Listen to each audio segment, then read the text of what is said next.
ठिकाणी कृष्णाला झोप नव्हती ना, इकडे गोकुळामध्ये आनंद झाला, पंचार वेळामध्ये कंसाचं नाव झालं नाही, पण 2-4 अध्यायामध्ये सगळे या ठिकाणी सुख समाधान झाले. परंतु तो जे असणारा हळूहळू तळतळ करत होता बिचारा, त्याला एक दिवस त्या ठिकाणी त्याच्यासाठी मरणाची रात्र आणि रात्रीचा दिवस त्याला मरणच होतं त्या ठिकाणी. आणि तो सारखा भोकायचा की आज मरणार आहे, उद्या मरणार आहे, कृष्णाच्या हातातून मरणार आहे. आणि मग त्या यवमान सुराला सांगितलं बाबा म्हणले, तो काय कर म्हणले, लक्षात ठेव, माझा एक ना एक दिवस करत करत 7 वर्षाचं ते बाळ तिथं झालेलं आहे आणि तो गाई वासर त्या ठिकाणी आनंदामध्ये जात नाही. पण तू जा आणि त्याला त्या ठिकाणी कसं तुझ्या पद्धतीने नष्ट करायचं कर, नायनाट कर आणि माझा तो असणारा काळ त्या ठिकाणी संपून टाक, असा कंस त्या यवमासुराला सांगायला. तरी तू सत्वर जाऊनी वनावा तो प्रयत्न करूनी वचन श्री वंदोनी वृंदावना पातला. आणि मग त्या ठिकाणी यवमासुर त्या ठिकाणी त्या असणाऱ्या कंसाचं दर्शन घेतलं. कंसाचं दर्शन घेतलं म्हणजे आपण काय करायचं, पाय कुठं पडायचं, देवाचं नावानं देवाचं फक्त पाय पडायचं. तो त्याच्यासाठी राजा आहे आणि हरामी काम करण्यासाठी तो निघाला आहे. म्हणून तो राजाची आज्ञा म्हणून राजाच्या पाय पडले, त्यावर आपण काय करायचं त्याला डोक्यात ठेवला. आणि मग त्या यवमासुराला सांगितलं तुझ्या पद्धतीने कसं मारत तसा मार. आणि मग त्या राजाची आज्ञा घेऊन तो अतिशय द्वेषानं आणि गोकुळाकडे निघालेला आहे. तेने गोपाळ रूप रमुनी मिळाला कृष्ण दासात येऊनी जैसा दांभिका चार दामुनी मैदमाना मुरित. आणि मग त्या ठिकाणी काय झालं की ही जी असणारी राक्षस आहेत ना, त्यांना अनेक रूप धारण करता येत होते. जसं रूप त्याच्या मनामध्ये धरायचं त्या पद्धतीने ते धरत होते.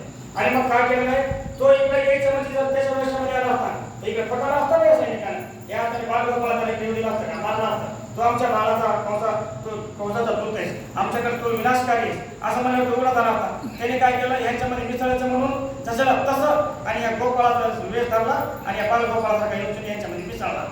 की कडू वृंदावन जैसे वलिमरी शोभिवंत दिशे की विडाल शांत वैसे मूषक लागी जपतची. आणि मग त्या ठिकाणी काय क्रूर आत्मा आहे आणि त्याला कोणती तरी वाईट गोष्ट करायची, पण तो शांत बसतो आणि जेव्हा त्याच्या मनामध्ये काय कोणती गोष्ट वाईट करायची का त्यावेळेस त्याचा तो रूप दाखवतो. एखाद्या वेळेस बोक आहे, मांजर आहे, शांत खाली पायावर डोकं ठेवून बसते.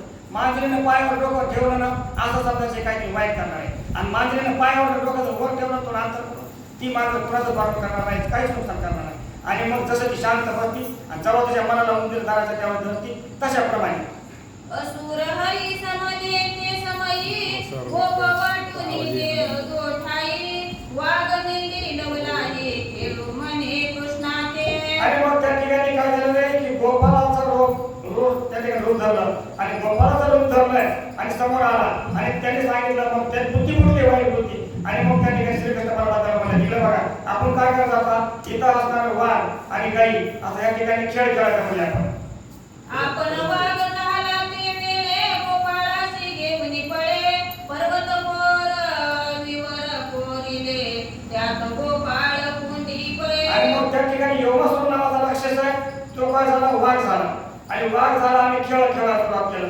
मग त्या गोपाळामध्ये यायचा, प्रत्येक वेळेस एक वाघ घ्यायचा आणि त्या गोपाळ घ्यायचा आणि त्या तिकडे न्यायचा. मोठे पर्वत त्या ठिकाणी गेला, तिकडे एक मोठं भोग तयार केलं आणि प्रत्येक वेळेस एक गोपाळ त्या भोगत्यामध्ये टाकायला सुरुवात केलेली.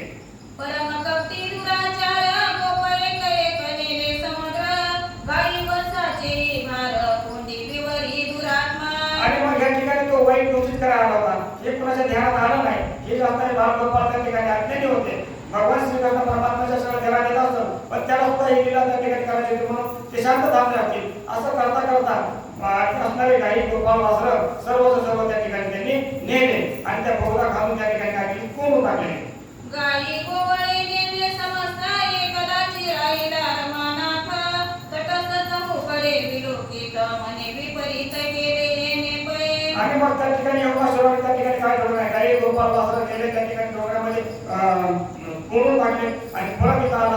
परत इथं आल्याच्या नंतर हा असणारा बाळ गोपाळ एकटा दिसायला लागला. मग त्या ठिकाणी असणाऱ्या भगवान कृष्णाच्या ध्यानामध्ये आलं की याने केलेली आहे कार्य हे अतिशय वाईट आहे. म्हणजे आता काय होतं पुढे ऐका.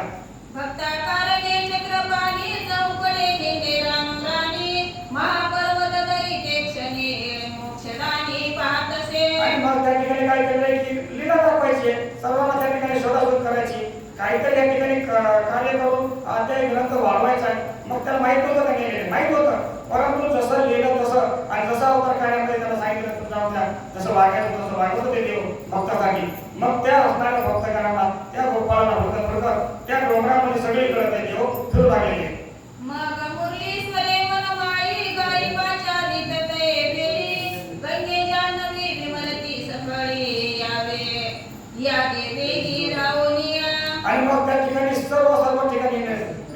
कुठं सुद्धा त्या गाई आणि वासरं त्या असणाऱ्या भगवान श्रीकृष्ण परमात्म्याला नजरेला पडलेले नाही.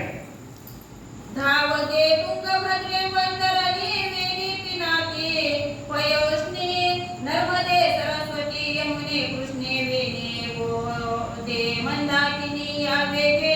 आणि मग त्या ठिकाणी काय झालंय की इकडे हे असणारे गाई गोपाळ वासरं हे संकट सापडेल. भगवान श्रीकृष्ण परमात्मा त्यांना इकडे शोधाशोध करत आहे. मग त्या ठिकाणी सगळ्या जणांनी काय केलंय की त्या असणाऱ्या सर्व तीर्थक्षेत्राची सर्व त्या ठिकाणी काही असणाऱ्या प्रत्येक शंभर मोठ्या उगमस्थानाची नद्यांची आणि देवदेवतांची त्या ठिकाणी स्तुती आराधना केली.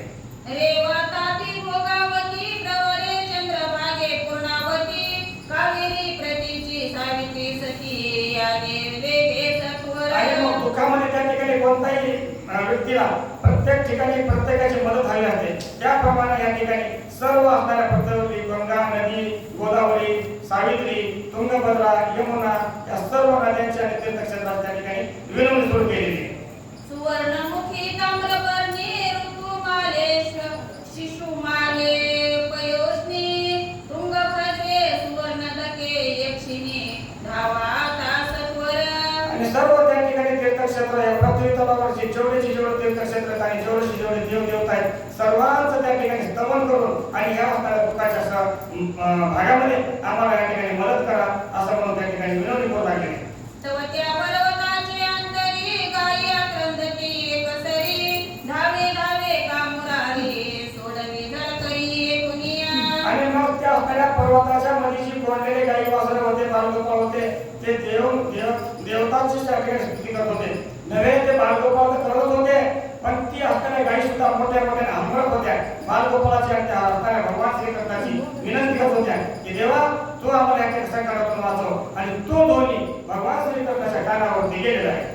मुरलीश्वरे गोपाळा गीतसे सावळा यारे म्हणे सकळा माडोकाला ताची.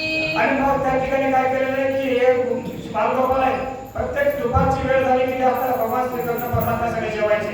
एका जागेवरती त्यांचा असताना खाद्यपदार्थ मांडायचे आणि अगदी आनंदाने त्या शरीरात करून जेवायचे. मग त्या ठिकाणी आम्हाला काय विचारत बाबा आता जेवायची वेळ झालेली तू सुद्धा तेव्हा आमच्यासोबत ये आपण सर्वजण या ठिकाणी जेवू कारण तुझ्याशिवाय आम्ही या ठिकाणी राहू शकत नाही जगू शकत नाही असे त्या ठिकाणी गोपाळ विनंती करू लागले.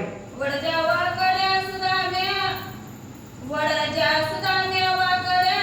गोदिल्या सुंदर्या लोकड्या वाल्या कोल्या कुंबड्या गेल्या बागड्या सवंगड्या तुम्ही. आणि मग त्या ठिकाणी ही जे आपले बालगोपाळ आहेत ते सगळे त्या ठिकाणी वेगवेगळ्या नावाचे वेगवेगळ्या रूपाचे वेगवेगळ्या घाणाचे वेगवेगळ्या मनाचे आणि वेगवेगळ्या चित्ताचे हे सर्व जण त्या ठिकाणी त्या देवाचा दावा करायची आणि देव सुद्धा त्या ठिकाणी त्या भक्त गोपाळाला शोधत होता. दोघांची मोहीम अशा पद्धतीने चालू होती. तुझ्या मोठ्या रोकड्या कान्या चपळ चपळा वेद कारण्या प्रेमळ चतुरा सगुण ज्ञान्या प्राण सखे होया वेगी. आणि मग या ठिकाणी त्या असणाऱ्या ग्रंथकर्त्याने वेगवेगळ्या व्यक्तीची नावं घेतली त्या ठिकाणी नामावली गेली. पण त्याच्या पाठीमागे सांगण्याचं तात्पर्य असं की आपल्या ज्या अंगामध्ये असणारे संसदीय बुद्धी अनेक रूप आहेत गुण आहेत निर्गुण आहेत सद्गुण आहेत दुर्गुण आहेत हे सर्वजण त्या ठिकाणी गोपाळाच्या रूपामध्ये आणि ते सर्वजण मिळून त्या ठिकाणी त्या देवांची आणि धावा करू लागले आहेत.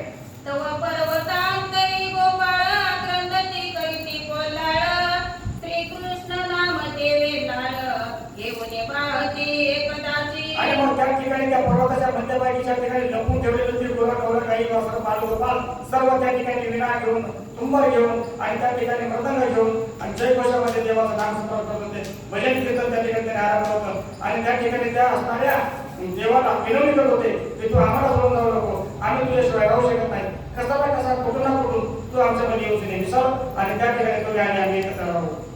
धावा आनंद कंदा गोविंदा हे कमळ पत्राक्षा उदारा मुकुंदा सगुण निर्गुण ब्रह्मानंदा स्वानंद बोधा द्वया.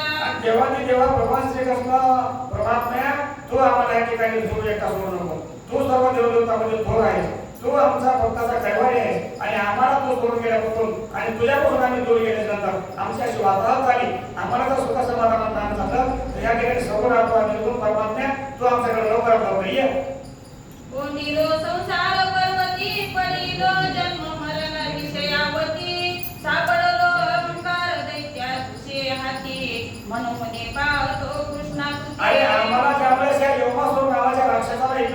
कप्ताने ठेवलेलं आहे. आम्ही या डोंगरातच आपण बसलेलो आहे.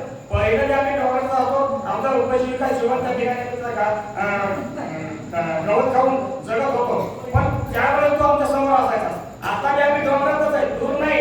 आमच्या समोर पायाखाली डोळ्यासमोर नजरेसमोर हे सगळं त्या ठिकाणी आपल्याला उपलब्ध आहे. पण आमच्या समोर तू नाही, म्हणून आम्ही आमच्या शरीरात खाऊ शकत नाही. गाई म्हणायच्या वातावरणात आम्ही तुझ्याशिवाय गवत खाऊ शकत नाही. भगवान श्री कृष्ण परमात्मा तो आमच्या समोर असला आम्ही जिवंत राहू शकतो आणि स्वच्छवास घेऊ शकतो. म्हणजे मग तो फक्त कैवारी श्रीधर मुकुटा मुखावाटे काढूनी चक्र पर्वत फोडीला सत्वर पवनसे सोडविली. आणि मग असा गाईचा आणि गोपालाचा या ठिकाणी धावा ऐकला आणि मग ऐकल्यानंतर भगवान श्री कृष्ण परमात्माला त्याची दया आली. त्या भक्ताला त्या ठिकाणी काय करायचंय, उतरवून टाकायचं म्हणून स्वतःच्या मुखातून ते जे असतं त्या ठिकाणी ते चक्र काढलं आणि ते त्या पर्वतावरती सोडलं. आणि त्या भगवान श्रीकृष्णाच्या आज्ञेनं त्या चक्रानं सर्व पर्वत त्या ठिकाणी फोडून त्याची काय केलेली जोडधान केलेली आहे. तव प्रळय हा कलियुनी योमासुर धावे तत्क्षणी अति विशाळ मुख पसरवणी प्राचीन म्हणे हरिके. आणि मग त्या ठिकाणी ही जे असणार कार्य ते असणारा पर्वत त्या ठिकाणी कृष्णाला नाहीसा केला. त्या बालगोपाल त्या ठिकाणी उघडे झाले, सर्व भिजत राहिले. हा मात्र मग योगासूर थांबला नाही. योगासुराचे मुख्य कार्य करायचं होतं भगवान श्रीकृष्णाचा वध. आणि मग त्या ठिकाणी 11 रूप धरून बालगोपाळाचं रूप सोडून दिलं. राक्षस